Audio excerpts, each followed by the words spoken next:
गौड़ी भी सोरठ भी, रे जी निलज लाज तोह नाही।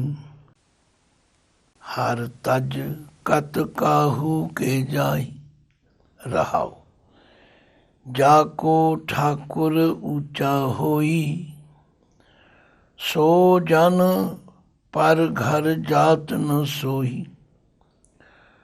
सो साहिब रहा भरपूर, सदा संग नाही हर दूर। कबला चरण शरण है जाके, कहो जन का नाही घर ताके। सब को कह जास की बाता, सो समर्थ निज पत है ताता। कह कबीर पूर्ण जग सोई, जाके हिरदय अवर न होई। वाहिगुरु जी का खालसा, वाहिगुरु जी की फतेह। क्योंकि भगतां ने ਜੀਵਨ ਦੇ ਅੰਦਰ ਪਰਮਾਤਮਾ ਦੀ ਪ੍ਰੀਤ ਨੂੰ ਪਾਲਿਆ ਅਤੇ ਗੱਲ ਕਹੀ ਹੈ ਕਿ ਮੇਰੀ ਪ੍ਰੀਤ ਗੋਬਿੰਦ ਸਿਉ ਜਿਨ ਘਟੈ, ਮੈਂ ਤੋ ਮੋਲ ਮਹਿੰਗੀ ਲਈ ਜੀ ਸਟੈ। ਆਖਿਆ ਮੈਂ ਤੇ ਆਪਣਾ ਜੀ ਦੇ ਕੇ ਪਰਮਾਤਮਾ ਦੀ ਪ੍ਰੀਤ ਲਈ, ਇਹ ਹੁਣ ਘਟਣੀ ਨਹੀਂ ਚਾਹੀਦੀ। ਇਹ ਹੈ ਭਗਤਾਂ ਦੀ ਉੱਚ ਅਵਸਥਾ। ਪਰ ਅਸੀਂ ਜਦੋਂ ਦੁਨੀਆਦਾਰ ਲੋਕ ਆਪਣੇ ਇਰਦ ਗਿਰਦ ਵੇਖਦੇ ਜਾਂ ਆਪਣੇ ਵੱਲ ਵੇਖਦੇ ਤੇ ਅਸੀਂ ਚੁਫੇਰ ਗੜੀਏ ਬਣੇ ਹੋਏ। ਕਦੇ ਕਿਸੇ ਦੇ ਦਰ ਤੇ ਜਾਂਦੇ ਹਾਂ, ਕਦੇ ਕਿਸੇ ਦੇ ਮੱਥੇ ਟੇਕਦੇ। ਪਰ ਭਗਤ ਕਬੀਰ ਜੀ ਇਹੋ ਜਿਹੀ ਹਾਲਤ ਵਿੱਚ ਭਟਕਦੇ ਲੋਕਾਂ ਨੂੰ ਸੰਬੋਧਨ ਕਰਕੇ ਕਹਿੰਦੇ। ਕਈ ਵਿਦਵਾਨਾਂ ਦਾ ਕਥਨ ਹੈ ਕਿ ਭਗਤ ਜੀ ਆਪਣੇ ਆਪ ਨੂੰ ਸਮਝਾਉਂਦੇ ਨੇ, ਗੱਲ ਇਹ ਵੀ ਠੀਕ ਹੈ। ਪਰ ਭਗਤ ਜੀ ਤੇ ਪਰਮਾਤਮਾ ਤੋਂ ਬਿਨਾਂ ਹੋਰ ਕਿਸੇ ਨੂੰ ਮੰਨਦੇ ਨਹੀਂ। ਉਹਨਾਂ ਦੇ ਆਲੇ ਦੁਆਲੇ ਬੜੇ ਲੋਕ ਨੇ ਜਿਹੜੇ ਪਰਮਾਤਮਾ ਦੀ ਭਗਤੀ ਛੱਡ ਕੇ ਕੋਈ ਕਿਸੇ ਦੇਵੀ ਦੀ, ਕੋਈ ਕਿਸੇ ਦੇਵਤੇ ਦੀ ਪੂਜਾ ਕਰ ਰਹੇ। ਜੋ ਕੁਝ ਉਸ ਦੇ ਪਿੱਛੇ ਉਹ ਤੇ ਤੁਸੀਂ ਸਭ ਜਾਣਦੇ ਹੋ। ਫਲਾਣਾ ਦੇਵਤਾ ਇਹ ਦੇਵੇਗਾ, ਫਲਾਣੀ ਦੇਵੀ ਇਹ ਦੇਵੇਗੀ, ਫਲਾਣੇ ਪੀਰ ਜੀ ਦੀ ਦਰਗਾਹ ਤੇ ਜਾਵਾਂਗੇ ਉੱਥੇ ਆ ਮਿਲੇਗਾ, ਬਸ ਹੋਰ ਕੁਝ ਵੀ ਨਹੀਂ। ਪਰ ਭਗਤ ਕਬੀਰ ਜੀ ਨੇ ਇਸ ਸ਼ਬਦ ਵਿੱਚ, ਜਿਸ ਦਾ ਸਿਰਲੇਖ ਹੈ ਗੌੜੀ ਵੀ ਸੋਰਠ ਵੀ, ਆਮ ਬੰਦੇ ਨੂੰ ਕਿਉਂਕਿ ਬਹੁਤਾ ਗਿਆਨ ਨਹੀਂ ਮੇਰੇ ਵਰਗੇ ਨੂੰ, ਪਰ ਇਸ ਸਿਰਲੇਖ ਤੋਂ ਪਤਾ ਲੱਗਦਾ ਕਿ ਇਸ ਸ਼ਬਦ ਨੂੰ ਗੌੜੀ ਵਿੱਚ ਵੀ ਸੋਰਠ ਵਿੱਚ ਵੀ ਗਾਇਆ ਜਾ ਸਕਦਾ, ਜਾਂ ਗੌੜੀ ਤੇ ਸੋਰਠ ਦੋਵਾਂ ਨੂੰ ਮਿਲਾ ਕੇ ਗਾਇਆ ਜਾ ਸਕਦਾ। ਇਹ ਰਾਗੀ ਸਿੰਘਾਂ ਦਾ ਸਬਜੈਕਟ ਹੈ, ਉਹ ਬਿਹਤਰ ਜਾਣਦੇ ਨੇ। ਕਿਉਂਕਿ ਕਈ ਮਿਸ਼ਰਤ ਰਾਗ ਹੁੰਦੇ ਨੇ ਜਿਹੜੇ ਆਪਸ ਵਿੱਚ ਮਿਕਸ ਕਰਕੇ ਵੀ ਗਾਏ ਜਾਂਦੇ ਨੇ। ਉਹਦੇ ਵਿੱਚ ਉਹ ਵੀ ਰੰਗ ਹੁੰਦਾ, ਉਹ ਵੀ ਹੁੰਦਾ। ਤੋ ਇਸ਼ਾਰੇ ਮਾਤਰ ਦੱਸਣਾ ਜ਼ਰੂਰੀ ਹੈ ਵੀ ਇਹ ਸਿਰਲੇਖ ਸਾਨੂੰ ਇਹ ਧਿਆਨ ਦਿਵਾਉਂਦਾ ਹੈ ਵੀ ਇਸ ਸ਼ਬਦ ਨੂੰ ਗੌੜੀ ਅਤੇ ਸੋਰਠ ਵਿੱਚ ਮਿਲਾ ਕੇ ਵੀ ਗਾਇਆ ਜਾ ਸਕਦਾ। ਆਓ ਹੁਣ ਸ਼ਬਦ ਦੀ ਵਿਚਾਰ ਨਾਲ ਜੁੜੀਏ। ਰੇ ਜੀ ਨਿਲਜ, ਹੇ ਮੇਰੇ ਬੇਸ਼ਰਮ ਜੀ। ਹੁਣ ਇੱਥੇ ਜੀ ਆਪਣੇ ਆਪ ਨੂੰ ਵੀ ਕਿਹਾ ਜਾ ਸਕਦਾ, ਔਰ ਕਿਸੇ ਦੂਜੇ ਭਟਕਣ ਵਾਲੇ ਨੂੰ ਵੀ ਭਟਕਣਾ ਤੋਂ ਰੋਕਣ ਲਈ ਕਿਹਾ ਜਾਂਦਾ। ਲਾਜ ਤੋਹੇ ਨਾਹੀਂ। ਹੁਣ ਇੱਥੇ ਤੋਹੇ ਅੱਖਰ ਜਿਹੜਾ ਇਹਦੇ ਤੱਤੇ ਨੂੰ ਦੋ ਮਾਤਰਾ ਲੱਗੀਆਂ। ਤੱਤੇ ਨੂੰ ਹੋੜਾ ਵੀ ਹੈ ਤੇ ਤੱਤੇ ਨੂੰ ਔਂਕੜ ਵੀ। ਇਹ ਸਮੱਸਿਆ ਆਮ ਤੌਰ 'ਤੇ ਪ੍ਰੇਮੀ ਜਨ, ਪਾਠ ਕਰਨ ਵਾਲੇ ਸ਼ਰਧਾਲੂ ਪੁੱਛਦੇ ਨੇ ਜੀ ਵੀ ਇਹ ਦੋ ਮਾਤਰਾ ਦਾ ਕੀ ਮਤਲਬ ਹੈ। ਜੋ ਹੁਣ ਤੱਕ ਸਾਨੂੰ ਗੁਰਬਾਣੀ ਦੇ ਨਿਯਮਾਂ ਦਾ ਪਤਾ ਲੱਗਿਆ ਉਹ ਇਹ ਹੈ ਕਿ ਜਿਸ ਅੱਖਰ ਨੂੰ 2 ਮਾਤਰਾ ਲੱਗੀਆਂ ਨੇ ਉਹਦੇ ਵਿੱਚੋਂ ਠੀਕ ਛੱਡ ਦੇਣੀ ਹੈ ਤੇ ਜਿਹੜੀ ਉਸ ਦੇ ਉਲਟ ਉਹਨੂੰ ਬੋਲਣਾ। ਇਹ ਧਿਆਨ ਕਰਨ ਲਈ, ਨਿਰਣਾ ਕਰਨ ਲਈ ਸਾਨੂੰ ਸਮਝਣਾ ਪਵੇ ਕਿ ਜਿਹੜਾ ਗੁਰਬਾਣੀ ਵਿੱਚ ਤੋਹੇ ਅੱਖਰ ਹੈ ਉਹ ਕਈ ਵਾਰ ਆਇਆ, ਉੱਥੇ ਹੋੜੇ ਨਾਲ ਹੀ ਬੋਲਿਆ ਜਾਂਦਾ। ਤੋਹੀ ਮੋਹੀ ਅੰਤਰ ਕੈਸਾ, ਪਰ ਜਿੱਥੇ ਦੋਵੇਂ ਮਾਤਰਾ ਲੱਗੀਆਂ ਹੋਣ, ਹਰ ਬੰਦਾ ਇਸ ਗੱਲ ਨਾਲ ਸਹਿਮਤ ਹੈ ਕਿ 2 ਮਾਤਰਾ ਇੱਕੋ ਸਮੇਂ ਨਹੀਂ ਬੋਲੀਆਂ ਜਾ ਸਕਦੀਆਂ। ਇੱਕ ਛੱਡਣੀ ਹੈ, ਇੱਕ ਰੱਖਣੀ। ਤੋ ਅਸਲ ਸ਼ਬਦ ਹੈ ਤੋਹੇ, ਇੱਥੇ ਬੋਲਣਾ ਤੋਹੇ।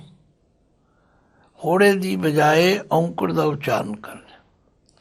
ਰੇ ਜੀ ਨਲਜ ਲਾਜ ਤੋਹੇ ਨਾਹੀ, ਤੈਨੂੰ ਸ਼ਰਮ ਨਹੀਂ ਆਉਂਦੀ। ਹਰ ਤਜ ਕਤ ਕਾਹੂ ਕੇ ਜਾਈ, ਉਸ ਪਰਮਾਤਮਾ ਨੂੰ ਛੱਡ ਕੇ ਕਤ ਕਾਹੂ ਕੇ ਜਾਈ, ਤੂੰ ਕਿਹਦੇ ਦਰਵਾਜ਼ੇ ਤੇ ਜਾਏਂਗਾ? ਉਸ ਦੇ ਬਰਾਬਰ ਦਾ, ਉਹਦੇ ਮੁਕਾਬਲੇ ਦਾ, ਉਹਦੇ ਵਰਗਾ ਕੋਈ ਹੋਰ ਹੈ? ਭਾਵ ਹੈ ਹੀ ਨਹੀਂ। ਇਸ ਗੱਲ ਨੂੰ ਚੰਗੀ ਤਰ੍ਹਾਂ ਸਿੱਧੜ ਕਰਨ। ਆ ਜਿਹੜੇ ਜਗ੍ਹਾ ਜਗ੍ਹਾ ਤੇ ਭਟਕਦੇ ਫਿਰਦੇ, ਗੰਗਾ ਗਏ ਤੋ ਗੰਗਾ ਰਾਮ, ਜਮਨਾ ਗਏ ਤੋ ਜਮਨਾ ਦਾਸ, ਇਹੋ ਜਿਹੇ ਲੋਕ ਕਦੇ ਵੀ ਕਿਸੇ ਕਿਨਾਰੇ ਨਹੀਂ ਅਪੜ ਸਕਦੇ। ਕਿਉਂਕਿ ਸਾਡੇ ਵਿੱਚ ਆਮ ਮੁਹਾਵਰਾ ਹੈ ਕਿ 2 ਬੇੜੀਆਂ ਤੇ ਲੱਤ ਰੱਖਣ ਵਾਲਾ ਸਵਾਰ ਕਦੇ ਪਾਰ ਨਹੀਂ ਲੱਗ ਸਕਦਾ। 2 ਘਰਾਂ ਦਾ ਪ੍ਰਾਹੁਣਾ ਰੱਜ ਕੇ ਰੋਟੀ ਨਹੀਂ ਖਾ ਸਕਦਾ। 2 ਪਤਨੀਆਂ ਦਾ ਪਤੀ ਕਦੇ ਸੁਖੀ ਨਹੀਂ ਹੋ ਸਕਦਾ। ਇਹੋ ਜਿਹੀਆਂ ਮਿਸਾਲਾਂ ਸਾਨੂੰ ਆਮ ਤੌਰ 'ਤੇ ਸਾਡੇ ਸਮਾਜਿਕ ਜੀਵਨ ਵਿੱਚੋਂ ਮਿਲਦੀਆਂ ਨੇ।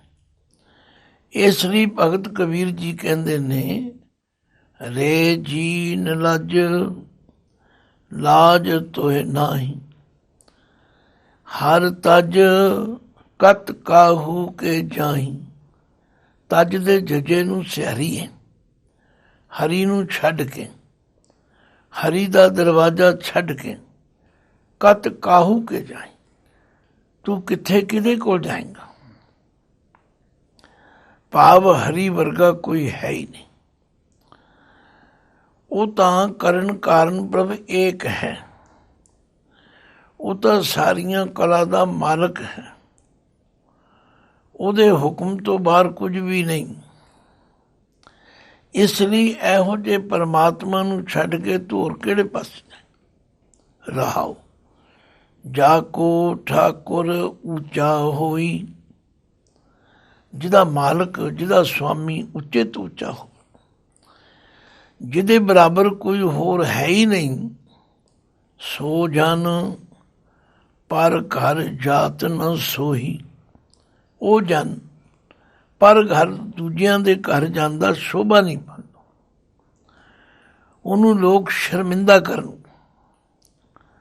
ਗੁਰੂ ਅਰਜਨ ਦੇਵ ਪਾਤਸ਼ਾਹ ਤੇ ਫਰਮਾਉਂਦੇ ਨੇ, ਜਾ ਕੋ ਮੁਸ਼ਕਲ ਅਤ ਬਣੇ ਢੋਈ ਕੋਏ ਨ ਦੇ, ਲਾਗੂ ਹੋਏ ਦੁਸ਼ਮਣਾ ਸਾਕ ਵੀ ਭੱਜ ਖਲੇ, ਸਭੋ ਭੱਜੇ ਆਸਰਾ ਚੁੱਕੈ ਸਭ ਸਰਾਹੋ, ਚਿਤ ਆਵੈ ਉਸ ਪਾਰ ਬ੍ਰਹਮ ਤਾਂ ਲਗੈ ਨ ਤਤੀ ਵਾਓ, ਜੇ ਕੋ ਹੋਵੈ ਦੁਬਲਾ ਨੰਗ ਭੁੱਖ ਕੀ ਪੀਰ, ਦਮੜਾ ਪੱਲੇ ਨਾ ਪਵੇ ਨਾ ਕੋ ਦੇਵੈ ਧੀਰ, ਸਵਾਰਥ ਸੁਆਓ ਨ ਕੋ ਕਰੇ ਨਾ ਕਿਚੋ ਹੋਵੈ ਕਾਜ, ਚਿਤ ਆਵੈ ਉਸ ਪਾਰ ਬ੍ਰਹਮ ਤਾਂ ਚਲੋ ਹੋਵੈ ਰਾਜ। ਆਖਿਆ ਇਹੋ ਜਿਹੇ ਪਰਮਾਤਮਾ ਦਾ ਦਰ ਛੱਡ ਕੇ ਕਿਸੇ ਹੋਰ ਦਰ ਤੇ ਜਾਣ ਵਾਲਾ ਸ਼ੋਭਾ ਨਹੀਂ ਪਾਉਂਦਾ। ਸ਼੍ਰੀ ਗੁਰੂ ਨਾਨਕ ਦੇਵ ਜੀ ਤੋਂ ਲੈ ਕੇ ਸ਼੍ਰੀ ਗੁਰੂ ਗੋਬਿੰਦ ਸਿੰਘ ਜੀ ਮਹਾਰਾਜ ਤੱਕ ਸਾਨੂੰ ਸਾਰਿਆਂ ਨੂੰ ਇੱਕ ਨਾਲ ਜੁੜਨ ਦੀ ਪ੍ਰੇਰਨਾ ਕੀਤੀ ਤੇ ਆਖਿਆ ਉਸ ਇੱਕ ਵਰਗਾ ਕੋਈ ਨਹੀਂ। ਪੜ੍ਹਦੇ ਰੋਜ਼ ਆ ਸਾਚੇ ਸਾਹਿਬਾ ਕਿਆ ਨਾਹੀਂ ਘਰ ਤੇਰੇ, ਪਰ ਇਹ ਸਿਰਫ ਪੜ੍ਹੀ ਜਾਂਦੇ। ਜਦੋਂ ਕਿਸੇ ਗੁਰੂ ਕੇ ਸਿੱਖ ਨੂੰ ਕਿਸੇ ਕਬਰ ਤੇ ਮੱਥਾ ਟੇਕਣ ਵਾਲਿਆਂ ਦੀ ਲਾਈਨ ਵਿੱਚ ਖਲੋਤੇ ਹੋਏ ਦੇਖੀਦਾ, ਬੜੀ ਸ਼ਰਮਿੰਦਗੀ ਹੁੰਦੀ। ਮੈਂ ਇੱਕ ਮਹਾਂਪੁਰਖ ਤੇ ਵਿਚਾਰ ਪੜ੍ਹ ਰਿਹਾ ਸੀ। ਕਹਿੰਦੇ ਕੋਈ ਗੁਰੂ ਕਾ ਸਿੱਖ ਕਿਸੇ ਮਹਾਤਮਾ ਕੋਲ ਗਿਆ, ਕਹਿਣ ਲੱਗਾ ਮਹਾਤਮਾ ਜੀ ਮੇਰੇ ਮਨ ਦੀ ਤਸੱਲੀ ਨਹੀਂ ਹੋਈ। ਉਹ ਮਹਾਤਮਾ ਬੜੇ ਗੁਰਮਤਿ ਦੇ ਗਿਆਤਾ ਸਨ। ਕਹਿਣ ਲੱਗੇ ਭਾਈ ਜੇ ਤੇਰੀ ਤਸੱਲੀ ਗੁਰੂ ਗ੍ਰੰਥ ਸਾਹਿਬ ਨਾਲ ਜੁੜ ਕੇ ਨਹੀਂ ਹੋਈ, ਤੇਰੀ ਕਦੇ ਹੋ ਵੀ ਨਹੀਂ ਸਕਣੀ। ਜਿੰਨਾ ਮਰਜ਼ੀ ਭਟਕ ਲੈ, ਜਿੰਨਾ ਮਰਜ਼ੀ ਧੱਕੇ ਖਾ ਲੈ। ਸੱਚਮੁੱਚ ਇਸੇ ਤਰ੍ਹਾਂ ਭਗਤ ਕਬੀਰ ਜੀ ਕਹਿੰਦੇ ਨੇ ਜਿਸ ਦੀ ਪਰਮਾਤਮਾ ਦੇ ਘਰ ਵਿੱਚ ਉਹ ਤਸੱਲੀ ਨਹੀਂ ਹੋਈ, ਉਹਦੀ ਹੋਰ ਕਿਧਰੇ ਹੋ ਵੀ ਨਹੀਂ ਸਕਦੀ। ਜਾ ਕੋ ਠਾਕੁਰ ਉੱਚਾ ਹੋਈ, ਸੋ ਜਨ ਪਰ ਘਰ ਜਾਤ ਨ ਸੋਈ। ਆਖਿਆ ਜਿਹਦਾ ਠਾਕੁਰ ਉੱਚੇ ਤੋਂ ਉੱਚਾ ਹੋ, ਜਿਹਦੇ ਦਰ ਦੇ ਸਾਰੇ ਮੰਗਤੇ ਹਨ, ਜਿਹਦੇ ਕੋਲ ਸਾਰੇ ਮੰਗ ਕੇ ਲੈਂਦੇ ਨੇ, ਤੇ ਉਸ ਉੱਚੇ ਠਾਕੁਰ ਨੂੰ ਛੱਡ ਕੇ ਸੋ ਜਨ ਪਰ ਘਰ ਜਾਤ ਨ ਸੋਈ, ਉਹਦਾ ਪਰਾਏ ਘਰ ਜਾਣਾ ਸ਼ੋਭਦਾ ਨਹੀਂ। ਉਹਨੂੰ ਸ਼ਰਮਿੰਦਗੀ ਹੋਵੇਗੀ, ਉਹਨੂੰ ਇਹ ਸੁਣਨਾ ਪਵੇਗਾ ਬਈ ਤੇਰਾ ਉੱਥੇ ਪੂਰਾ ਨਹੀਂ ਹੋਇਆ, ਤੇਰੀ ਉੱਥੇ ਤਸੱਲੀ ਨਹੀਂ ਹੋਈ। ਵਾਹਿਗੁਰੂ ਤੋਂ ਉੱਚਾ ਕੌਣ ਹੈ? ਉਹ ਤਾਂ ਉੱਚੇ ਤੇ ਉੱਚਾ ਭਗਵੰਤ, ਉਹਦਾ ਕੋਈ ਮੁਕਾਬਲਾ ਹੀ ਨਹੀਂ। ਤਾਂ ਕਬੀਰ ਜੀ ਕਿਸ ਤਰ੍ਹਾਂ ਸਾਨੂੰ ਉਸ ਇੱਕ ਨਾਲ ਜੁੜਨ ਦੀ ਪ੍ਰੇਰਨਾ ਕਰਦੇ। ਜਾ ਕੋ ਠਾਕੁਰ ਉੱਚਾ ਹੋਈ, ਸੋ ਜਨ ਪਰ ਘਰ ਜਾਤ ਨ ਸੋਈ। ਰੇ ਜੀਨ ਰਜ ਲਾਜ ਤੋਏ ਨਾਹੀ, ਹਰ ਤਜ ਕਤ ਕਾਹੂ ਕੇ ਜਾਈ। ਫਿਰ ਦੂਜੇ ਪਦ ਵਿੱਚ ਫਰਮਾਉਂਦੇ ਸੋ ਸਾਹਿਬ ਰਹਿਆ ਭਰਪੂਰ। ਉਹ ਮਾਲਕ ਕੈਸਾ ਹੈ?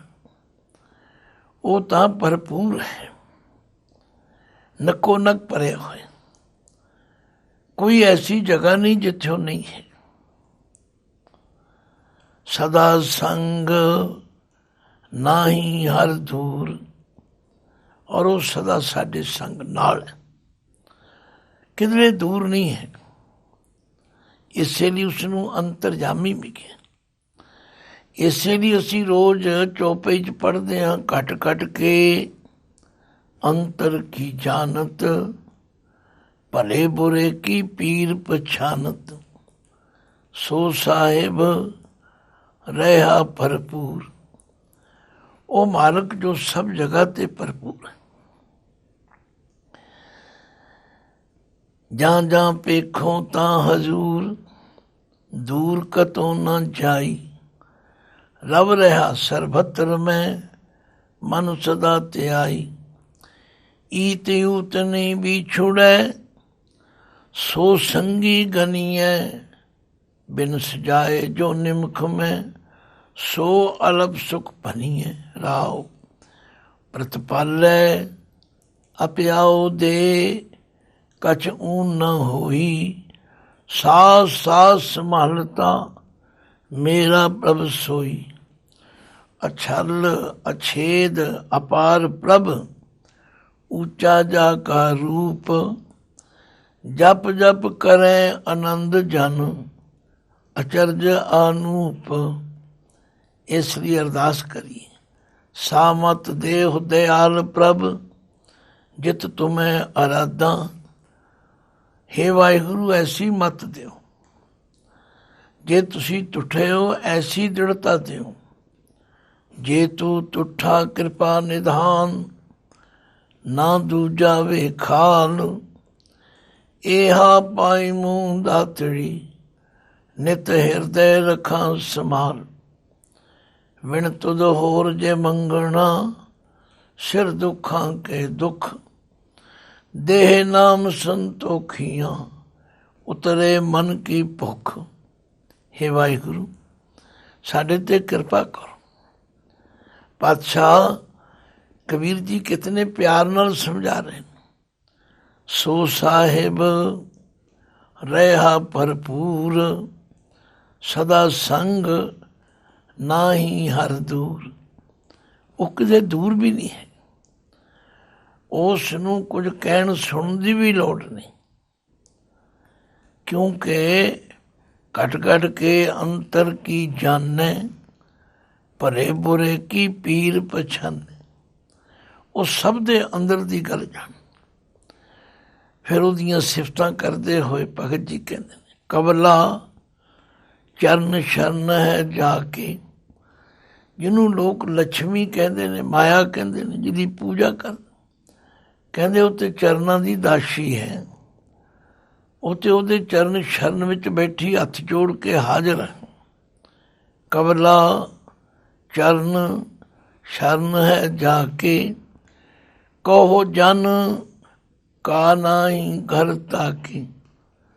ਆਖਿਆ, ਹੇ ਜਨ, ਹੇ ਸੇਵਕ, ਇਹ ਦੱਸ ਉਹਦੇ ਘਰ ਫਿਰ ਕੀ ਨਹੀਂ ਹੈਗਾ। ਜਿਹਦੇ ਘਰ ਦੀ ਦਾਸੀ ਲక్ష్ਮੀ ਹੈ, ਤੇ ਜਿਹਦੇ ਵੱਲ ਉਹ ਹੋ ਜਾਏਗਾ ਲక్ష్ਮੀ ਪਿੱਛੇ ਰਹਿ ਜਾਏਗੀ। ਗੁਰੂ ਮਹਾਰਾਜ ਤੇ ਕਹਿੰਦੇ ਨੇ, ਪ੍ਰਭ ਕੇ ਸਿਮਰਨ ਰਿੱਧ ਸਿੱਧ ਨੌ ਨਿਧ। ਪ੍ਰਭ ਕੇ ਸਿਮਰਨ ਗਿਆਨ ਧਿਆਨ ਤਤ ਬੁੱਧ। ਪ੍ਰਭ ਕੇ ਸਿਮਰਨ ਜਬ ਤਬ ਪੂਜਾ, ਪ੍ਰਭ ਕੇ ਸਿਮਰਨ ਬਿਨ ਤੇ ਦੂਜਾ। ਕਬਲਾ ਚਰਨ ਸ਼ਰਨ ਹੈ ਜਾ ਕੇ, ਕਹੋ ਜਨ ਕਾ ਨਾਹੀ ਘਰ ਤਾਕੇ।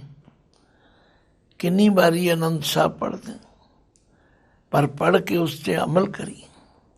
ਸਾਚੇ ਸਾਹਿਬਾ ਕਿਆ ਨਾਹੀ ਘਰ ਤੇਰੇ, ਘਰ ਤਾਂ ਤੇਰੇ ਸਭ ਕੁਛ ਹੈ। ਜਿਸ ਦੇਹ ਤੋਂ ਪਾਵੇ, ਸਦਾ ਸਿਫਤ ਸਲਾਹ ਤੇਰੀ, ਨਾਮ ਮਨ ਵਸਾਵੇ। ਚੌਥੇ ਪਦ ਵਿੱਚ ਕਬੀਰ ਜੀ ਕਹਿੰਦੇ, ਸਭ ਕੋ ਕਹਿ ਜਾਸ ਕੀ ਬਾਤਾਂ। ਹਰ ਕੋਈ ਉਸ ਰੱਬ ਦੀਆਂ ਗੱਲਾਂ ਕਰ ਰਿਹਾ, ਹਰ ਕੋਈ ਉਸ ਦਾ ਜ਼ਿਕਰ ਕਰ ਰਿਹਾ, ਹਰ ਕੋਈ ਉਸ ਦੀ ਸਿਫਤ ਸਲਾਹ ਕਰ ਰਿਹਾ। ਸਭ ਕੋ ਕਹਿ ਜਾਸ ਕੀ ਬਾਤਾਂ, ਸੋ ਸਮਰਥ ਨਿਜ ਪਤ ਹੈ ਦਾਤਾ। ਉਹ ਪਰਮਾਤਮਾ ਸਰਵ ਕਲਾ ਸਮਰੱਥ ਔਰ ਨਿਜ ਪਤ ਹੈ ਦਾਤਾ। ਉਹ ਆਪਣੀ ਇੱਜ਼ਤ ਦਾ ਮਾਲਕ ਹੈ। ਕਿਉਂ? ਉਹਨੂੰ ਇਹ ਸਦਾ ਖਿਆਲ ਰਹਿੰਦਾ, ਮੇਰੇ ਦਰ ਤੋਂ ਕੋਈ ਖਾਲੀ ਨਾ ਚਲਾ ਜਾ। ਜਿਵੇਂ ਦਾਨੀ ਬੰਦੇ ਨੂੰ ਹੁੰਦਾ ਨਾ, ਵੀ ਮੇਰੇ ਘਰੋਂ ਕੋਈ ਖਾਲੀ ਨਾ ਜਾਏ। ਕਹਿੰਦੇ ਉਹ ਪਰਮਾਤਮਾ ਇਸੇ ਤਰ੍ਹਾਂ ਨਿਜ ਪਤ ਹੈ ਦਾਤਾ। ਉਹ ਆਪਣੀ ਇੱਜ਼ਤ ਦਾ ਬੜਾ ਧਿਆਨ ਹੈ ਉਹਨੂੰ, ਵੀ ਮੇਰੇ ਦਰੋਂ ਕੋਈ ਖਾਲੀ ਨਾ ਚਲਾ ਜਾਏ। ਤੋ ਇਹੋ ਜਿਹਾ ਦਾਤਾ ਦੇਣ ਵਾਲਾ ਸਾਡਾ ਖਸਮ। ਇਸ ਲਈ ਗੁਰਬਾਣੀ ਪੁਕਾਰ ਪੁਕਾਰ ਕੇ, ਪਿਆਰਿਓ ਐਵੇਂ ਮੰਗਤਿਆਂ ਦੇ ਮੰਗਤੇ ਨਾ ਬਣੋ। ਦਾਤੇ ਨੂੰ ਛੱਡ ਕੇ ਮੰਗਤਿਆਂ ਕੋਲ ਜਾਓਗੇ, ਸ਼ੋਭਾ ਨਹੀਂ ਪਾਏ। ਸਭ ਕੋ ਕਹਿ ਜਾਸ ਕੀ ਬਾਤਾਂ, ਸੋ ਸਮਰਥ ਨਿਜ ਪਤ ਹੈ ਦਾਤਾ। ਉਹ ਸਾਰੀਆਂ ਤਾਕਤਾਂ ਦਾ ਮਾਲਕ ਹੈ। ਉਹ ਜੋ ਚਾਹੇ ਸੋ ਕਰ ਸਕਦਾ। खिन में राव रंग को करे ही, राव रंग कर ढारे, रीते भरे भरे सक नावे, जाता को व्यवहारे। ਇਹ ਉਹਦੀ ਖੇਡ ਹੈ। ਅੱਖ ਫਰਕਣ ਦੇ ਸਮੇਂ ਵਿੱਚ ਖਾਲੀਆਂ ਨੂੰ ਭਰ ਦਿੰਦਾ ਤੇ ਭਰਿਆਂ ਨੂੰ ਖਾਲੀ ਵੀ ਕਰ ਦਿੰਦਾ। ਆਖਿਆ ਸਭ ਕੋ ਕਹਿ ਜਾਸ ਕੀ ਬਾਤਾ, ਸੋ ਸਮਰਥ ਨਿਜ ਪਤ ਹੈ ਦਾਤਾ। ਕਹਿ ਕਬੀਰ ਪੂਰਨ ਜਗ ਸੋਈ। ਕਬੀਰ ਜੀ ਕਹਿੰਦੇ ਨੇ ਮੁਕੰਮਲ ਇਨਸਾਨ ਉਹ ਹੈ, ਪੂਰਨ ਉਹ ਹੈ, ਜਾ ਕੇ ਹਿਰਦੈ ਅਵਰ ਨਾ ਹੋਈ, ਜਿਸ ਦੇ ਹਿਰਦੇ ਵਿੱਚ ਪਰਮਾਤਮਾ ਤੋਂ ਬਿਨਾਂ ਹੋਰ ਕੋਈ ਨਹੀਂ। ਇਸ ਲਈ ਗੁਰੂ ਮਹਾਰਾਜ ਸਾਨੂੰ ਉਪਦੇਸ਼ ਕਰਦੇ ਨੇ, ਭਾਈ ਇਹ ਦ੍ਰਿੜ ਕਰੋ ਕਿ ਤੁਧ ਬਿਨ ਦੂਜਾ ਨਾਹੀ ਕੋਏ, ਤੂੰ ਕਰਤਾਰ ਕਰੈ ਤੋ ਹੋਏ। ਤੇਰਾ ਜ਼ੋਰ ਤੇਰੀ ਮਨ ਟੇਕ, ਸਦਾ ਸਦਾ ਜਪ ਨਾਨਕ ਏਕ। ਮਹਾਰਾਜ ਤੇ ਰੋਜ਼ ਸਾਨੂੰ ਸੁਖਮਨੀ ਸਾਹਿਬ ਵਿੱਚ ਫਰਮਾਉਂਦੇ, ਭਾਈ ਉਸ ਇੱਕ ਨੂੰ ਕਦੇ ਨਾ ਛੱਡੋ। ਜਿਸ ਨੂੰ ਕੁਝ ਚਾਹੀਦਾ ਉਹਦੇ ਦਰ ਤੇ ਆਓ। ਚਾਰ ਪਦਾਰਥ ਜੇ ਕੋ ਮੰਗੈ, ਸਾਧ ਜਨਾਂ ਕੀ ਸੇਵਾ ਲਾਗੈ। ਜੇ ਕੋ ਆਪਣਾ ਦੁੱਖ ਮਿਟਾਵੈ, ਹਰ ਹਰ ਨਾਮ ਹਿਰਦੈ ਤਾ ਧਿਆਵੈ। ਮਨ ਵੇਚੈ ਸਤਿਗੁਰ ਕੇ ਪਾਸ, ਤਿਸ ਸੇਵਕ ਕੇ ਕਾਰਜ ਰਾਸ। ਸੇਵਾ ਕਰਤ ਹੋਏ ਨਿਕਾਮੀ, ਤਿਸ ਕੋ ਹੋਤ ਪਰਾਪਦ ਸੁਆਮੀ।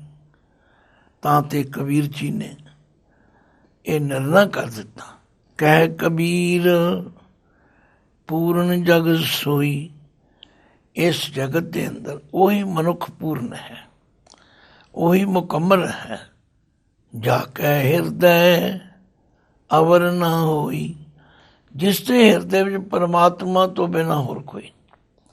ਇਸੇ ਲਈ ਕਲਗੀਆਂ ਵਾਲੇ ਪਾਤਸ਼ਾਹ ਨੇ ਕਿਹਾ, ਪੂਰਨ ਜੋਤ ਜਗੈ ਘਟ ਮੈਂ, ਤਬ ਖਾਲਸ ਤਾਹੇ ਨ ਖਾਲਸ ਚੰਨ।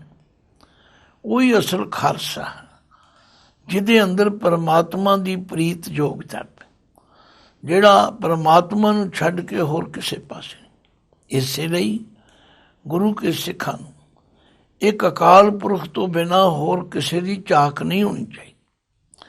ਸਾਰੀ ਗੁਰਬਾਣੀ ਸਾਨੂੰ ਇਹੀ ਸਮਝਾ ਰਹੀ, ਭਾਈ ਉਸ ਪਰਮਾਤਮਾ ਨਾਲ ਜੁੜੋ ਜਿਹੜਾ ਆਦਿ ਸੱਚ, ਜੁਗਾਦ ਸੱਚ, ਹੈ ਵੀ ਸੱਚ, ਨਾਨਕ ਹੋਸੀ ਵੀ ਸੱਚ।